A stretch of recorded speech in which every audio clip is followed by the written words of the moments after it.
Good morning, everyone. Thank you for joining us for our Academic Achievement Task Force meeting. This is our very first meeting, and I appreciate you guys so much for agreeing to help Mr. Clevenger and Miss Murphy with this this research project that we are really excited to embark on, and we feel like it's really going to be beneficial for Southside. We're going to be looking at trying to improve our climate at Southside so that it will yield positive results on our pre-ACT testing that we will have in the fall. So we've chosen you guys as our task force. Specifically because the majority of you guys are teachers at Southside High School that teach career prep, and we are going to be putting some ACT prep into that course. And we know that you guys, some of you have already taught ACT prep, and we really felt like you would be the great teachers that you are, target for some input for this. And we also have some parents and some central office administrators that are on our task force for some of the input for that as well. So I'd like for us just to introduce ourselves at this point. My name is Julie Tucker. You know me. I'm the principal at Southside, and so I'll just we'll just introduce ourselves. I'm Jennifer Ligon. I teach business education at Southside, and I don't know, career prep and multimedia publication and multimedia design, I believe, are the things I've taught recently. Okay, I'm going to go ahead and introduce myself. Can you guys hear me? My name is Tiffany Cargill, and I'm a resource teacher at Southside. I teach both 9th and 10th grade resource students. Yes. I'm Holly Murphy. I'm the Assistant Director of Special Ed with Etowah County Schools, and I feel like I ought to teach at Southside because I know so many of you so well, and my husband was there for a long time, and my daughter has gone there. And anyway, I'm just glad to get to work with all of you on this process.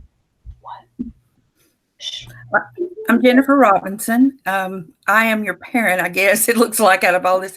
And I have experience. I'm a retired teacher, and I have a 9th grader, or one that's coming into 9th grade, and I have a 10th grader at Southside. I'm Katie Hanson. I teach math, Algebra 2 with Trig, Algebraic Connections, mostly 11th grade math students, some 12th, and I've taught ACT prep for the last 3 or 4 years. My name is Kayla Brown, and this will be my 2nd year teaching at Southside High School. I teach business classes, so entrepreneurship, personal finance. I taught web design last year. I think I might be teaching a business law class this coming year, and career prep. So I still have that excitement level of being a new teacher, and I love being at Southside. It's a lot of fun. So I have a lot of great coworkers to work with. So I've enjoyed it so far. And my name's Lexi Tisdale. I'm a new teacher at Southside High School this year, and I'm going to be a math teacher for 9th grade and also teaching career prep.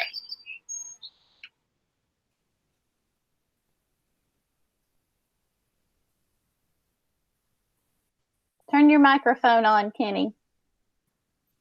Well, how about that? I had all this great stuff that I just said. My name is Kenny Clevenger.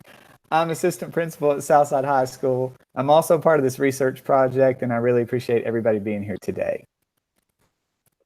Awesome. Thanks, guys. So to begin with, as we have already kind of started, gathering data and trying to build and what we're going to focus on for this research project, it was important for us to really look at the demographics and re-look at our school as a whole and what it is. And so most of you, we approximately have 800 students. Specifically, I think it's 787 kids at Southside High School. We've just moved up to where we're a 6A high school. And you can see on the slide, that is shared right here. There's the breakdown by grades. And so this is actually for the 19, for the class that just graduated, our data and everything. We do not have a high population of free and reduced lunch students. We're right in that 27% range, which is something that has decreased this past year. We had a higher percentage, but we've seen that decrease. Predominantly demographics, Caucasian is our predominant race, and you can see the breakdown for all of our other ethnicities there as well. So overall, Southside is a long-established school. We're very proud of it, and it's something that we want to continue to improve in any way that we can. And as teachers there, you guys know that, and I hope that as the principal there, that vision and that mission of continuing to improve is something that is known, that it is something that as a teacher, that's what our mission is there, is that we are continuing to improve every year to make it the best that it can be. So I'm going to pass it off now to Mr. Clevenger, and he's going to talk to you guys just a little bit about specific data that we've already collected for this research process.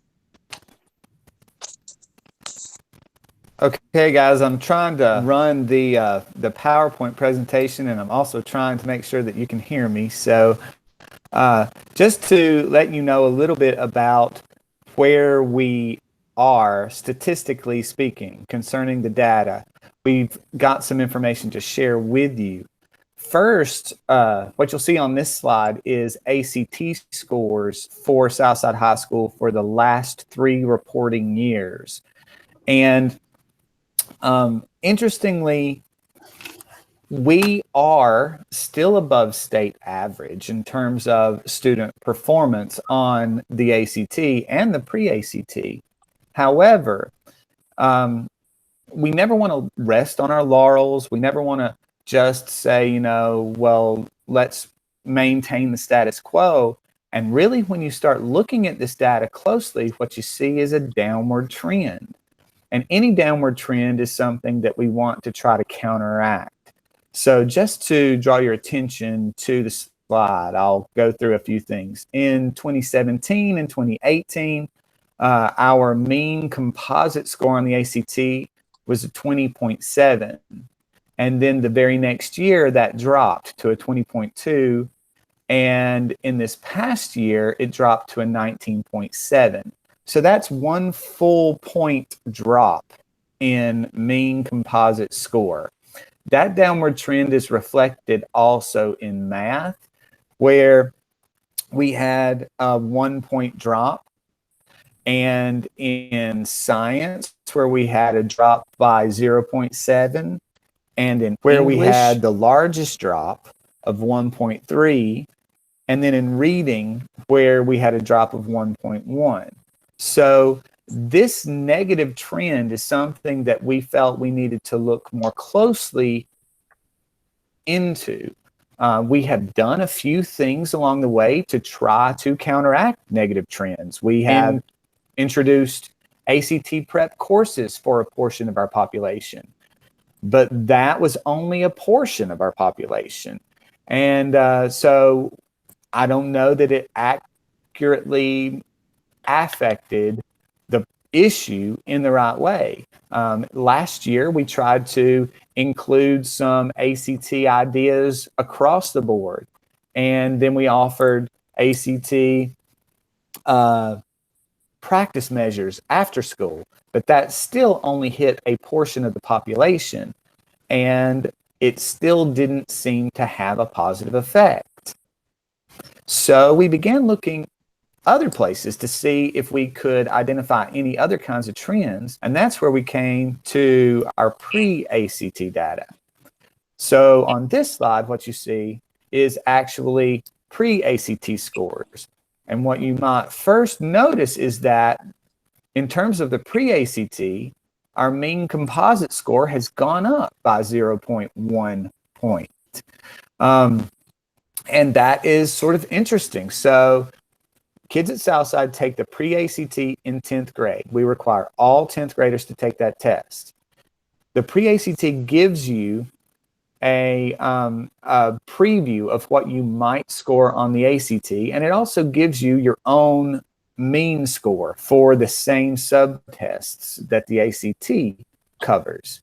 The ACT, by contrast, is, you know, the big test that is included for academic achievement on your school report card, and it's the thing that you report to colleges as an individual to gain college admittance and scholarships and that kind of thing. So these scores are really important, and it's sort of important to see where the breakdown is.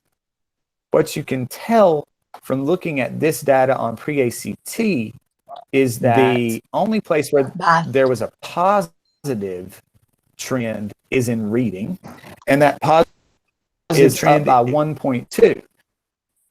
That is what moved our composite mean score up by 1/10 of a point.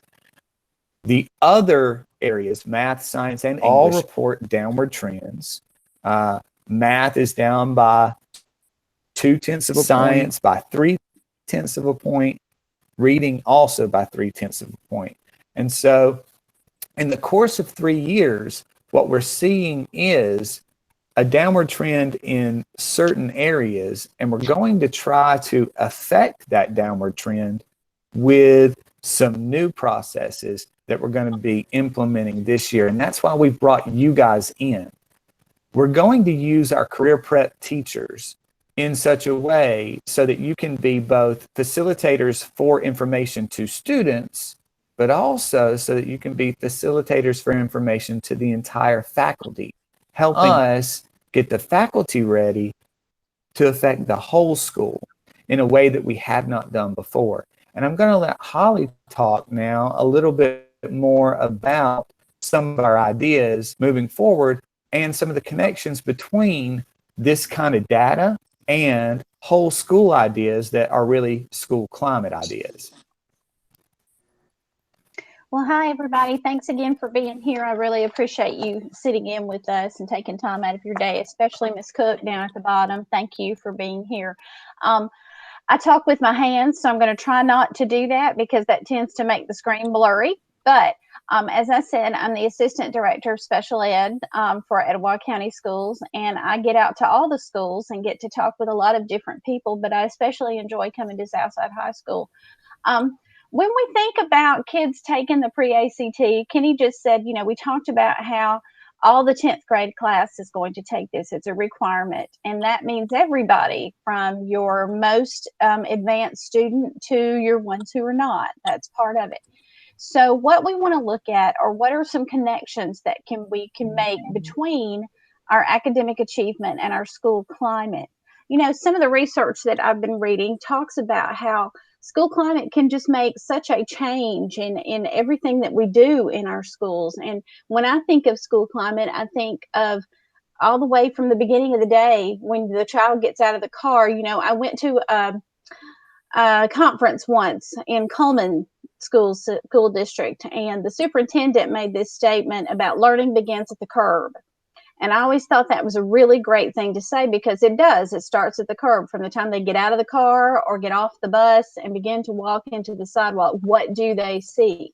Do they meet people who feel like they can do a good job or they can make a difference?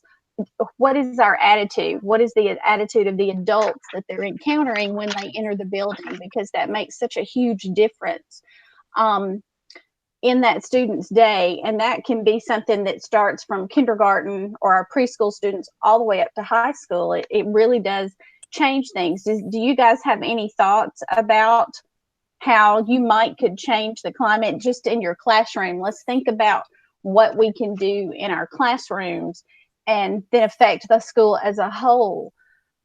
Any ideas? Anything that you do in particular when your students come in the door? I always speak to my kids. I always do. Good morning. I usually stand at the door. And so I'm always speaking to them, ask them how their day's going or, whatever. Just try to make that connection with them. Absolutely. And to call them by name as they enter, or even when you see them walking down the hall. That's one thing that a lot of students, as they walk down the hall, they don't really make eye contact with teachers. And so when you stop them in the hall and say, hey, their name, how are you, it changes kind of how the climate is. They're not, forthcoming to talk to us a lot, but just to remember their name and address them in the hallway, it kind of changes the way their day goes. So not just standing at the door, but that's been the biggest change as they enter the classroom, to greet them, like Jennifer said, because it changes everything about how they feel coming into the room.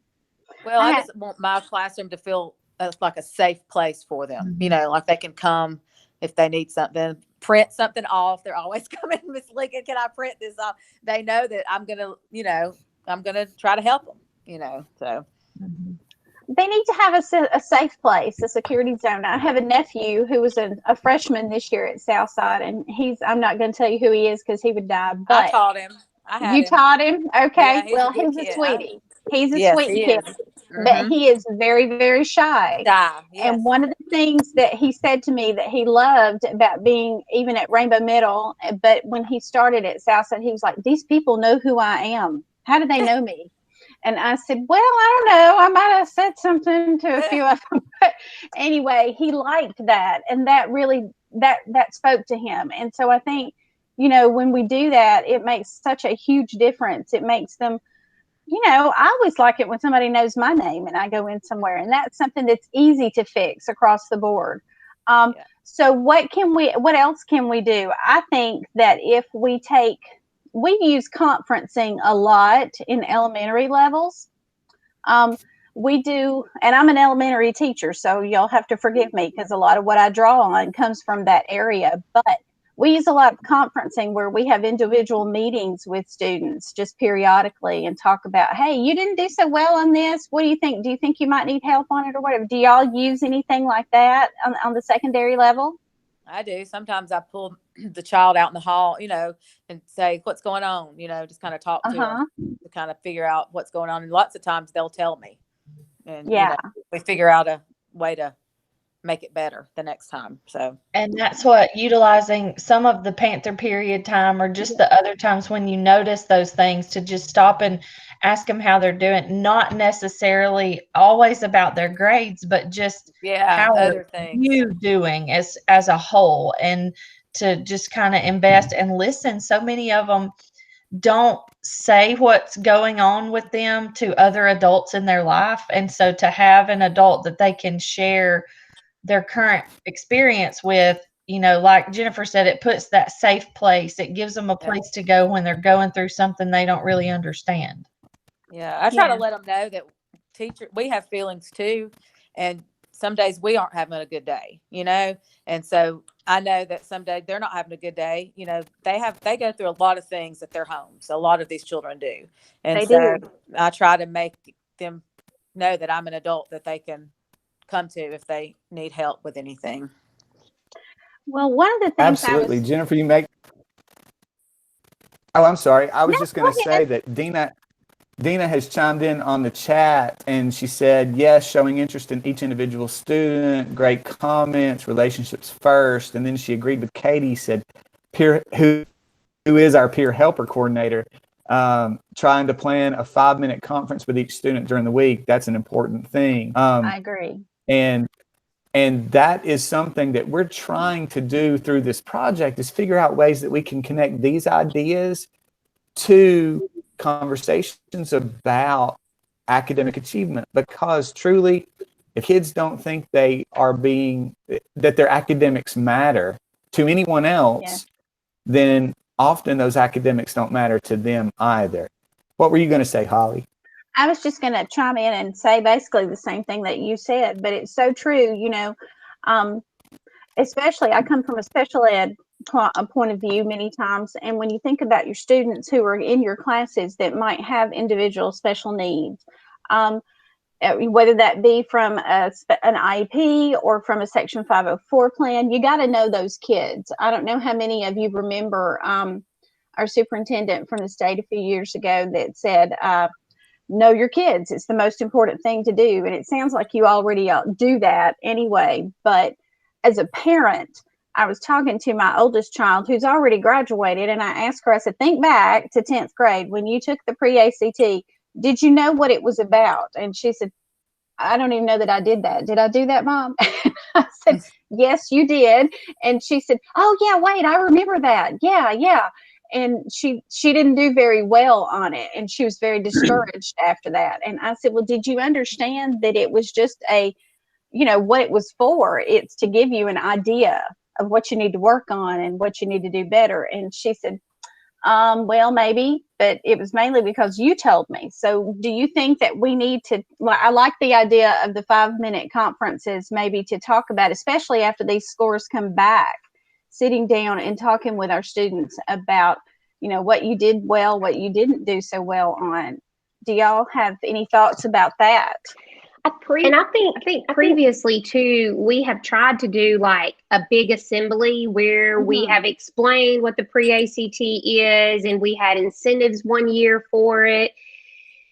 But I think assemblies can be very distracting too, sometimes, and that they're more worried about who's sitting next to them and what's going on across there. And they're not, especially when it's about pre-ACT, they're not listening sometimes about that topic. And so I'm thinking, if, in my mind, I think, I want to make sure that our teachers understand what this test is. I mean, I know it's pre-ACT, and so the name kind of explains that, but I think that it's really important that that all of our teachers that will have these sophomores in their classes, especially we could focus on our Panther period sophomore group of teachers, that they really understand the ins and outs of this test too, that they can be communicating, with our sophomores in their Panther periods, maybe in their classroom, something along those lines, so that maybe if they have questions about it before they even go into it, they feel that connection with that teacher and they go, well, I can ask them about this because I don't really know what to expect for this.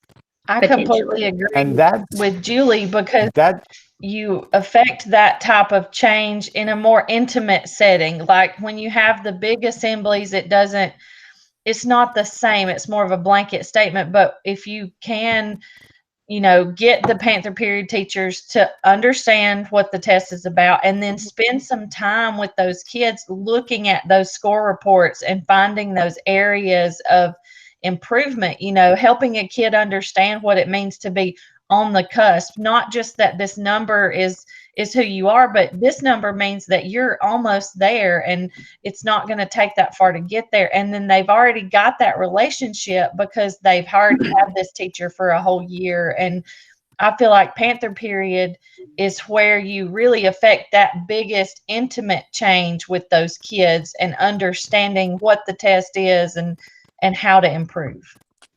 Well, all of my kids this year, after we gave the ACT, my Panther period, they all did so great. And they said that they felt more comfortable with me giving it to them instead of going, to wherever to take it. They were much more relaxed. They all gave it their all. I have some that I thought, Lord, they're going to go to sleep during the test. They're not even going to try. But every single one of my kids put forth their full effort because they said they felt comfortable with me. Mm-hmm. In my situation, go ahead. I'm sorry. Oh, no, Jennifer, chime in.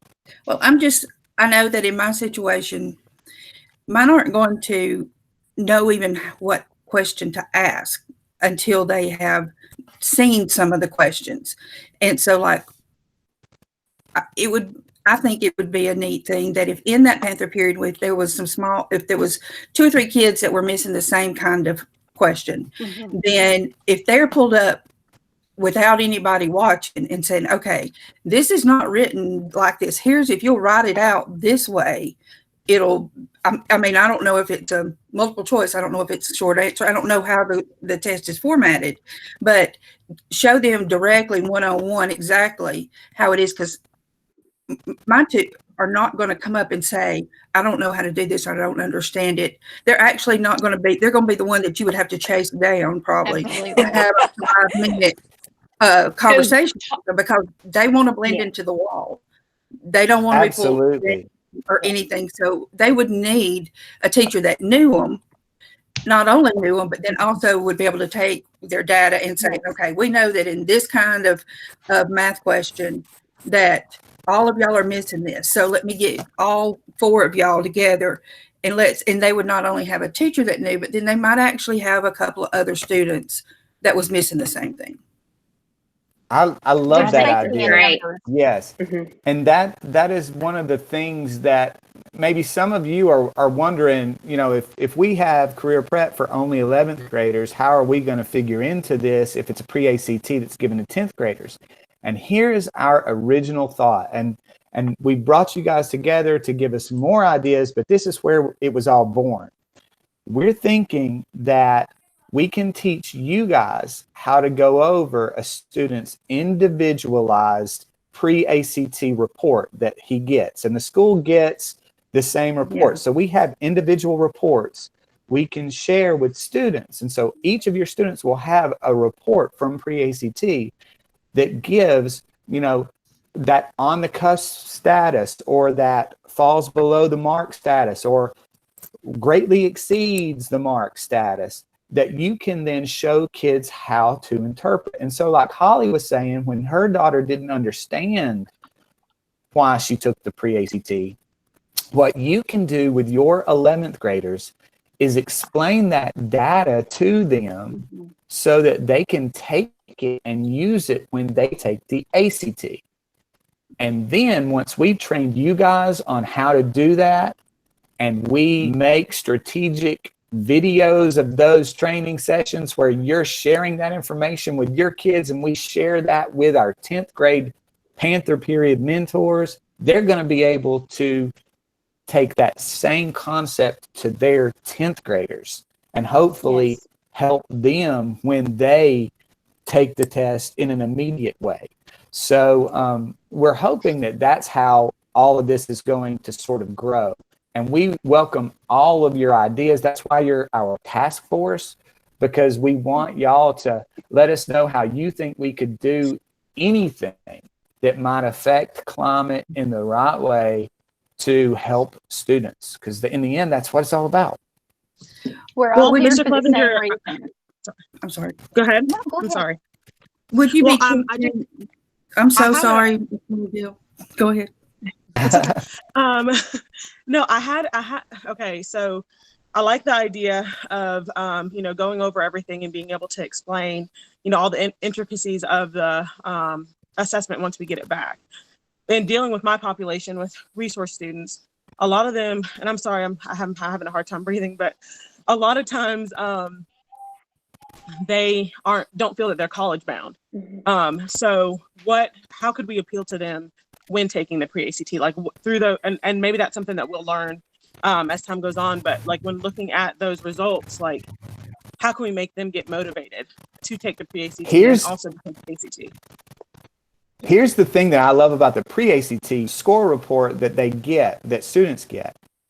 It includes an interest inventory that tells students what their future job might be. And so if there's a job interest, even if it's a non-academic job interest, this test has the ability to target that. And what we can say to students is, if you try really hard and you give us really what you are, we'll know how best to guide you moving forward. And sometimes that's where students don't understand the importance of the pre-ACT, because it doesn't have an individual score that reports on a report card for them. They don't take it seriously. But if they see that taking it seriously could mean that you, as their mentor, can guide them along the right career path for later, even if it's not college, then maybe they could see a value in the test and then turn around and perform better on the test. And that Okay, also that's where stems career from prep- the the pre-ACT to the ACT to the work keys, which is the other, you know, a lot of the things for work keys are more for students heading into the workforce. When I had the seniors a couple years ago, to be able to explain to them that there are adults that must take that same test before they can be employed, helped them kind of see that aspect. So to tie all three of those tests together in sequence, not just that this is to go to college, but to say this can help you get that job and not have to go to college, you know, like to put those positive spins on it along the way. Well, And that's Katie, I where think career prep yeah, will go come ahead. in, because we have to do, that's one of your things y'all will have to do. They have to go and do an assessment, and I have them do a big project, and it's a really good website called mynextmove.org. It will tell them with their interests what kind of job they will be good at. Then it will tell you what schools offer that program, whether it's a technical, whether it's, you know, a 4-year college, where those jobs are available. And I have them do it in 9th grade in my BTA class, and then they'll turn around and do it again as 11th graders, because when they're 11th grade, they really are really looking towards what they want to do in life. And it's a really great thing. So that can tie in to the test. Well, and I agree with both of you guys about that for sure. Like the work keys, Katie, you've got a very big point, because a lot of my resource kids, they care about the work keys test for sure. I will say in my experience, and this is just with me talking with my kids, the pre-ACT, they don't fully understand it. The same thing with ACT, they don't fully understand it. So I like what you said about connecting all of it together. And then also Ms. Ligon, with the interest inventory that you guys take, the 9th grade, that does help them out a lot as well. So I think you guys all make really good points. I know that it would not be all of the parents, but I know that there's some that by the time they get to 9th grade, they have seen every kind of test given possible and a report from several different state tests and all that. And they've been given instruction sheets to read it, but they were never really easy to read. Would it be something that was feasible to explain to parents somehow that once this report, you get this report, this is what's going on when you're not necessarily with the kid? Because I may not get the same information come home to me from my child, but if I had it, like if the paper came home and I knew exactly what I was looking at, then I would be knowing the direction and what I could do to help in preparation for it. But we've just seen a million different ways. That's right on the side of what I was just typing in, because I didn't want to forget my thought as we were talking. Not just making sure that parents understood the score reports, but having a parent meeting prior to the pre-ACT for the 10th grade parents to talk to them about this test and what it is, and showing them, you know, and introducing what a score report looks like. What is the purpose of this? Why are we, why are we given this? I mean, if we're targeting the 10th graders in their Panther period for them to understand it, but then do a large parent meeting for our parents, well, then there's that conversation, hopefully, that can happen at home, between the parent and the student, and that might motivate the student too. A lot of times the things that you have you're very familiar with, and you think that everybody else should probably already know because that's what you do all day long. When it comes to us, it sounds like, what are they talking about? Like, I had never heard of work keys, and I've been in education my whole life. So I didn't know what that was until Ms. Tucker explained a little bit of it. Now, between when they talked to me about it and now, I've basically forgotten all of it that was in it because it was just sort of a conversation. But if you had that, I think that the parents could, as much as a child would, our lovely independent high schoolers would still allow you to talk or whatever, but in any way at all that you focus or what your kids want to do, you may have a chance to encourage better participation in it. Mhm. And another thing, and I think this kind of ties back to what Tiffany said earlier, a lot of times parents get the score report and there's a number on it and the number doesn't seem very high. And because there's not an understanding of what the number means, then there's discouragement on the parent and then there's discouragement on the kids, especially with our resource population. Because for pre-ACT and ACT, the test is very overwhelming. And for a student who maybe already doesn't have a lot of confidence, they get those score reports back and they see those numbers and it just kills their confidence. So to be able to have the opportunity to explain what they are and not just, this is the number you have, but this is where the number puts you and how it can springboard you into to spin that in a positive light instead of allowing that discouragement to grow. That's really, I believe, how we change kind of the school climate, because so many kids are so discouraged. They never feel like their scores are good enough. They spend all of this time prepping and pushing, and they get this stress on them, and then they still can't perform, and it defeats them. And I think, it comes with their parents trying to understand, but maybe not, just like Jennifer said, maybe not understanding exactly what that means. Well, and they've These also, are- they're the most important person for them to knock things, ideas around with or gauge their success with is their friend. Absolutely. More so than any teacher or parent, anything. If my child gets a low score, but they know that their best friend got a really high score, then it immediately makes them think that they can't go to school together. They can't, there's no way to catch up. It feels like they eliminate options for the rest of their life.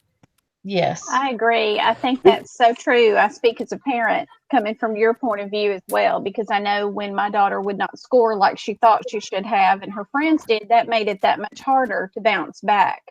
But I think if we took a parent meeting, I love that idea. I can't remember which one of you said it first, but I think it's a fabulous idea of sitting down and explaining this whole situation to the parents and what this test actually means. Because even I myself could use a little refresher on that. But it would also give a good opportunity to share with families what resources are available out there, what kinds of schooling, following high school, their student could become involved in. I know JSU has an excellent program for some of our special needs students. There's all kinds of things out there that I don't think families know enough about because they're just not advertised enough. And this would be a great opportunity for us to share some of that because, as Mr. Clevenger said, not everybody is college bound. Some students will choose a different path. And we want to make sure they have all the options. We really appreciate everybody for being here today, and in the effort of staying on our time frame and making sure that you guys have the rest of your day to go about your business. We're going to end our recording very soon, but I wanted to let you guys know that in the next week, we're going to be sending out a simple Google form that will give you a chance to say anything that you didn't get to say while we were together today, give us more ideas, and it'll open a spreadsheet that will be able to collect those ideas as we're moving forward that we'll be able to use to refer back to. So be expecting that through email in the next week. And we're going to take all your ideas and hopefully create something that is really positive and powerful for Southside High School this year. And we're so excited that you guys are on board. So thank you all so very much. Julie, would you like to say any closing words? Yes, I'm excited. Like this meeting, talking about all this different kind of stuff, it makes me pumped up, ready to go for the new year and to put some things into place that's going to be beneficial for our kids. And so just thank you guys again. And we will communicate with you about when we'll do our next meeting. We'll be sending that out in email. So we're going to end the recording at this time. Thank you very much. Yes, thank you.